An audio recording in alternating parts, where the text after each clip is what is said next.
再一次被韩国的娱乐圈震惊了。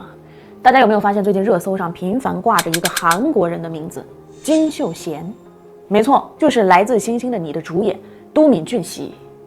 谁能想到啊，当年全亚洲女生为都教授哭红眼睛的时候，饰演外星男神的金秀贤正在把15岁的初二女生拖进最黑暗的深渊。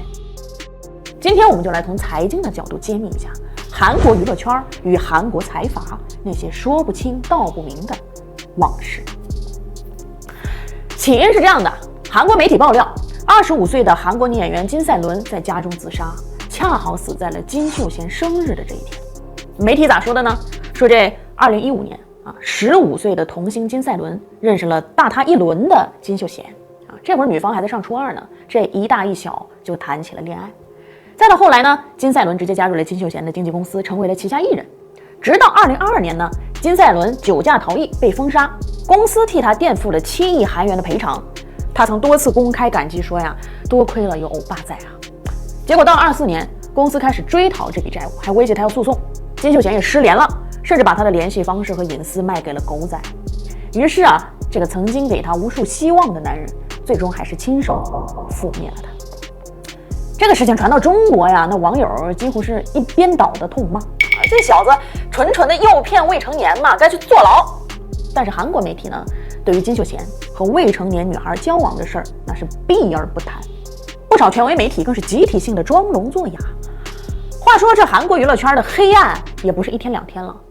再比如之前的女星张紫妍事件，28岁自杀，遗书里写着她在5年内被迫为31位权贵陪睡上百次，下到60岁老头，上到90岁老头的父亲，甚至在父母的忌日那天也无法逃脱，最终选择了自杀解脱。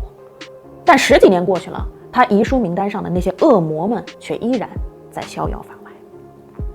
为什么韩国女明星的陪睡、抑郁、自杀总是在不断发生呢？我想一切社会问题的本质都是经济问题，韩国也不例外。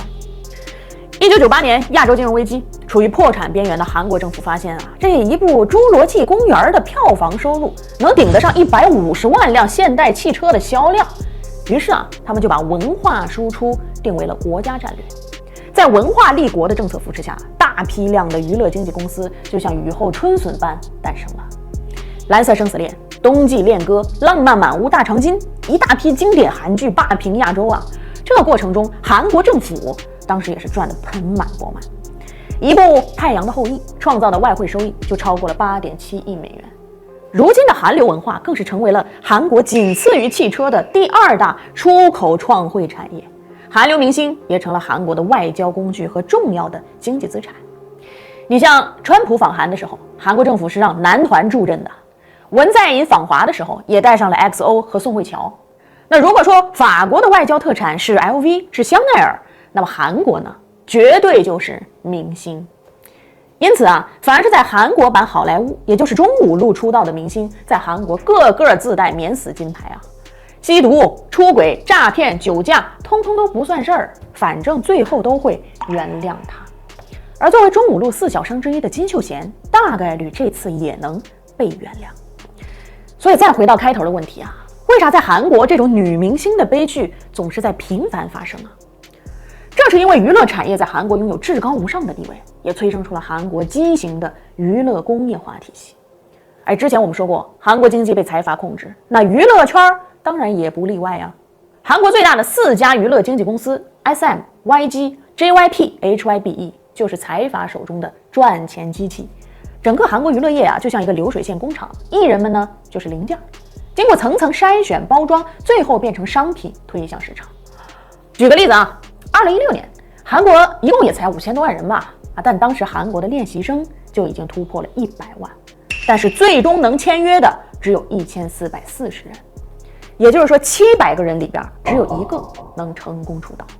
即使出道了，迎接你的首先是地狱般的训练模式，其次就是奴隶合同，7年起步，15年封顶。这期间你的生活彻底被经纪公司掌控，而当你以为熬过一切就能功成名就的时候，现实能获得的回报却极少。所有代言、演出收入90%归公司，艺人拿10%，运气好的能拿个20%。光是压榨还好说，更可怕的是慢慢演变成的畸形明星陪侍文化。正因为韩国是财阀掌控着经济命脉，政商勾连，而明星，尤其是女明星的存在，就被当作了一种社交筹码，用于取悦权贵，稳固利益链。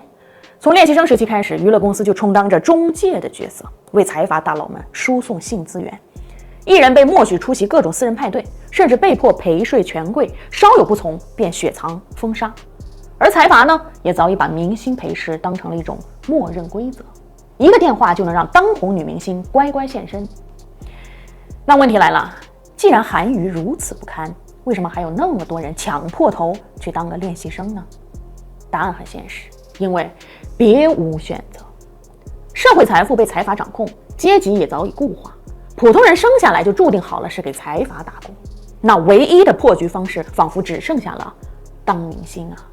哪怕是700:1的练习生淘汰率，哪怕签奴隶合同，哪怕成为交易工具，也要去拼一把，因为其他行业等待你的，也许是更加迷茫。散会。